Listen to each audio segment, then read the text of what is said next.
রোজা রেখে দিনের অধিকাংশ সময় ঘুমিয়ে কাটালে কি রোজার ফজিলত ঠিক থাকবে? বাবা চাচারা তাদের স্ত্রী সহ একসাথে ইফতার খাওয়া আমার জন্য কি জায়েজ হবে? এটা কি ফ্রি মিক্সিং এর অংশ হওয়ার গুনার আওতায় পড়বে কি না? মেয়েদের যদি মাসিক অনিয়মিত হয় তাদের জন্য নামাজ এবং রোজার নিয়ম দয়া করে বলবেন। যে রোজাগুলো অনাকাঙ্ক্ষিতভাবে মাসিকের কারণে ভাঙা যায়, পরবর্তীতে কাজা আদায় করার সময় তারাবি নামাজ পড়তে হবে কি? রোজা অবস্থায় ইনহেলার গ্রহণ করা যাবে কিনা? রমজান মাসে মুর্দার কবর আযাব থেকে মুক্তি পায়, এটা সত্য কিনা? আমি কাজ না করলে আমার চলা সম্ভব না, রোজা না রাখলে গুনাহ হবে কিনা? রোজা রেখে পারফিউম ব্যবহার করা যাবে কিনা? একই দিনে ঈদ এবং রোজা পালন করার বিধান কি? গর্ভাবস্থায় ডাক্তারের পরামর্শে রোজা না রাখা উচিত হবে কিনা? রোজা রাখা অবস্থায় বমি করলে রোজা হবে কিনা? রমজানের রাতে ও দিনে কোরআন তেলাওয়াত কি সমান সওয়াব? চলে যায় আপনাদের প্রশ্নের উত্তর দেওয়ার পর্বে।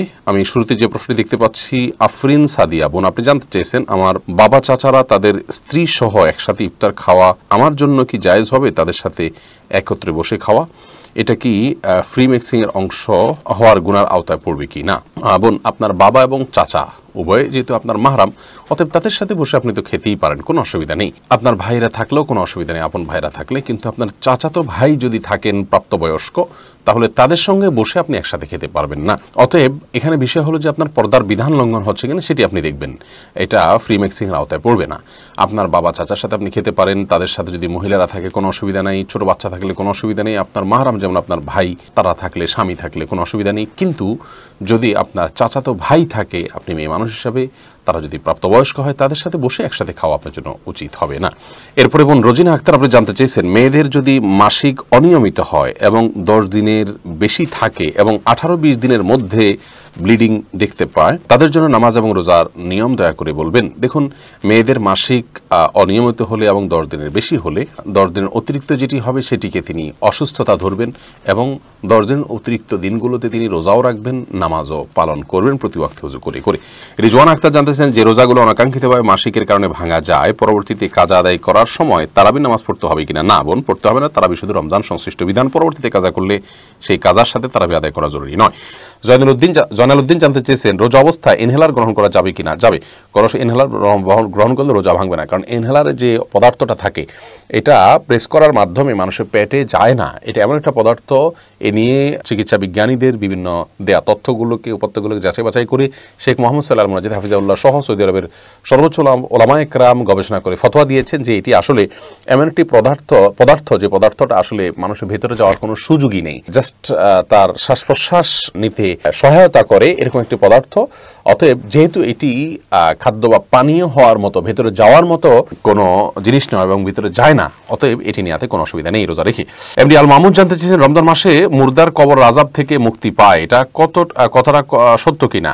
রমজান মাসে মুর্দার কবর আযাব থেকে মুক্তি পায় এরকম কোনো বর্ণনা, বিশুদ্ধ বর্ণনা আমার নজরে পড়েনি। তবে জাহান্নামকে বন্ধ করে দেওয়া হয় এটুকু হাদিসে আছে। অতএব তার উপর ভিত্তি করে জাহান্নামের শাস্তির সাথেই কবরের শাস্তির একটা কানেকশন রয়েছে। অতএব সেই হিসেবে বলা যেতে পারে যে কবরবাসীও শাস্তি থেকে মুক্ত থাকেন। আল্লাহু আলাম। শহীদুল ইসলাম জানতে চেয়েছে আমি কাজ না করলে আমার চলা সম্ভব না, রোজা না রাখলে গুনাহ হবে কিনা? বা শহীদুল ইসলাম, অনেক খেটে খাওয়া মানুষদেরই প্রশ্ন, অনেক রিকশাওয়ালা ভাই আছেন, দিনমজুর ভাই আছেন, যারা এই প্রশ্ন করেন যে আমরা যদি সিয়াম পালন করতে যাই তাহলে কাজ করতে পারি না, কারণ আমি যে কাজ করি সেখানে একটু পরপর পানি পান করতে হয়, বিশেষ করে গরমের দিনে।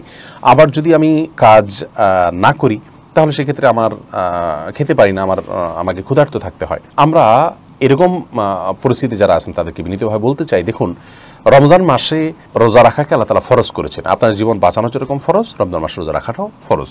আপনি যদি জীবন বাঁচানো এবং রোজা রাখা দুইটার মধ্যে সমন্বয় করতে পারেন, সেটা আপনাকে করতে হবে। আর জীবন বাঁচানোটা এমন কোনো কাজ না যে আপনি একজন রিক্সা চালক বা আপনি একজন দিনমজুর, আপনি রমজানের একটা মাস ডিউটি না করলে আপনি মারা যাবেন না, সেই বিষয়টি কিন্তু এরকম না। হয়তো একটু কষ্টে চলতে হবে আপনাকে।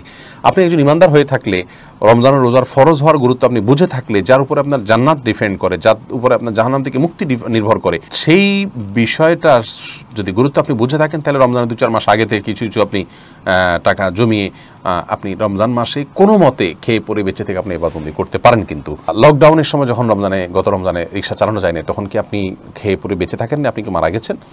সেখানে যেভাবে আপনি নিজের জীবনকে রক্ষা করেছেন, রমজান মাসে সেভাবে রক্ষা করবেন, প্রয়োজনে ডিউটি না করে। আর চাইলে আপনি ডিউটি কম করে, কম উপার্জন করে কোনো রকম চলে হলে আপনি রমজান রোজা রাখতে পারেন। চাইলে রাতের বেলা ডিউটি করে বা সন্ধ্যার সময় রিক্সা চালিয়ে, রিক্সা কথা বলছি যারা রাতে ডিউটি করা সম্ভব, যে সমস্ত মানে প্রফেশনাল রাতে কাজ করা সম্ভব, তারা রাতে কাজ করে তারা দিন রোজা রাখতে পারেন। এক কথায় অনেক অপশন কিন্তু খোলা আছে। কেউ যদি চান, সিরিয়াস হন যে আমি রোজা রাখবো, তাহলে তার জন্য এটা কঠিন কোনো কিছু নয়।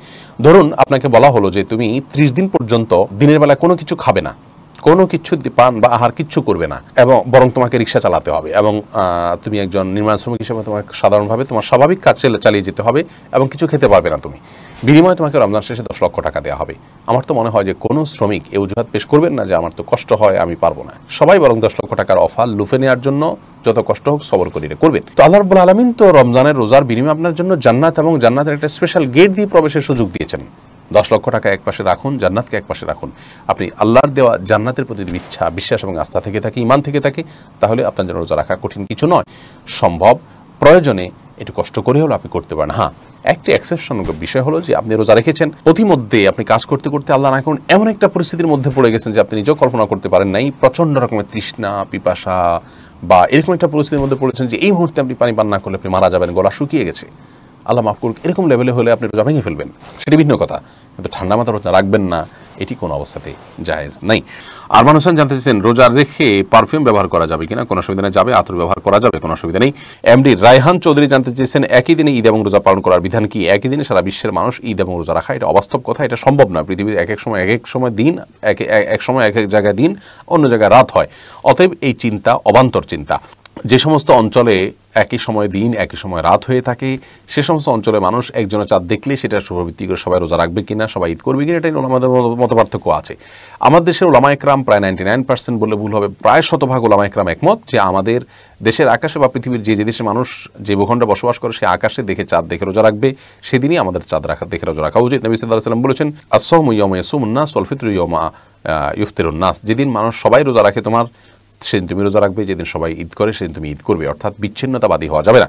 আমাদের বেশিরভাগ মানুষ যেহেতু আমাদের নিজেদের আকাশে চাঁদ দেখে রোজা রাখেন, ঈদ করেন, অতএব আপনি বিচ্ছিন্নতাবাদী হলে সেটি বরং গুনাহের কারণ হবে এবং মুসলিমদের মধ্যে বিভক্তির গুনাহ লিপ্ত হব। সিরাজ মুনিরা মোহনা বোন আপনি জানতে চেয়েছেন গর্ভাবস্থায় ডাক্তারের পরামর্শে রোজা না রাখা উচিত হবে কিনা? গর্ভাবস্থায় আপনি যদি এত বেশি অসুবিধা ফিল করেন যে আপনি রোজা রাখতে গেলে গর্ভস্থ সন্তান অসুবিধা হবে, চিকিৎসক যিনি রোজার গুরুত্ব বুঝেন, মুসলমান ডাক্তার, আবার সেই সাথে তিনি ডাক্তার হিসাবে অভিজ্ঞ, তিনি যদি বলেন যে না আপনার যে পরিস্থিতি শরীরের তাতে আপনার গর্ভস্থ সন্তানের জন্য রোজা রাখলে ক্ষতি হবে, বড় ধরনের কোনো ক্ষতি বা আপনি ক্ষতিগ্রস্ত হবেন, তাহলে সেক্ষেত্রে রোজা না রাখতে পারেন, অন্য সময় রাখলেও চলবে। কারণ আল্লাহ বলেছেন কোরআনে কারিমে, ফামান কানা মিনকুম মারিদান আও আলা সাফারিন, যে ব্যক্তি অসুস্থ থাকে অথবা সফরে থাকে সে ওই সময় রোজা না রেখে অন্য সময় রাখলেও চলবে। কিন্তু যদি সামান্য একটু ভয় হয়, অহেতুক ভয়ের উপর ভিত্তি করে আপনি রোজা না রাখা উচিত হবে না বা জায়েজ হবে না। মোহাম্মদ মাসুম জানতে চেয়েছেন রোজা রাখা অবস্থায় বমি করলে রোজা হবে কিনা? যদি খুব বেশি বমি না হয় কোনো অসুবিধা, রোজা হয়ে যাবে। খুব বেশি বমি হয়ে গেলে অনেকের ওলামায়ের মতে রোজা ভেঙে যাবে, অনেকের মতে রোজা দুর্বল হবে, ভাঙবে না, মতপার্থক্য আছে। কিন্তু অল্প স্বল্প হালকা পাতলা বমি হলে তাতে রোজা ভাঙবে না, তাতে নিয়ে কোনো মতপার্থক্য নেই। এই উক্ত সাকিব জানতে চেয়েছেন রোজা রেখে দিনের অধিকাংশ সময় ঘুমিয়ে কাটালে কি রোজার ফজিলত ঠিক থাকবে, কোনো অসুবিধা নেই। ফরজ ওয়াক্তগুলো জামাতের সাথে পুরুষরা যদি আদায় করেন, মহিলার ওয়াক্ত মতো আদায় করেন, কোনো অসুবিধা নেই। রাতে দিনে জেগে থাকতে হবে রোজার জন্য, কষ্ট করতে হবে এমন কোনো শর্ত দেওয়া হয়নি। আর মুজাহিদুল হক আপনি জানতে চেয়েছেন রমজানের রাতে ও দিনে কোরআন তেলাওয়াত কি সমান সওয়াব? সমান সওয়াব, রাত এবং দিনের জন্য আলাদা কোনো পার্থক্য নেই। তবে রাতে তেলাওয়াত করাটা অধিকতর উত্তম হবে, সওয়াবের ক্ষেত্রে কোনো কমতি হবে না, একই হবে। কিন্তু রাতটা মূলত তারাবিতে নবী সাল্লাল্লাহু আলাইহি ওয়াসাল্লাম কোরআন পড়তেন, সাহাবায়ে কেরাম পড়তেন, ওমর রাদিয়াল্লাহু আনহু পড়তেন, অতএব রাতে পড়াটা উত্তম সেদিক থেকে আমরা বলতে পারি। কিন্তু এই উত্তম মানে এই নয় যে দিনে পড়লে সব কম হবে, রাতে পড়লে বেশি হবে। রাত দিন যে কোনো সময় কোরআন তেলাওয়াত করা যেতে পারে।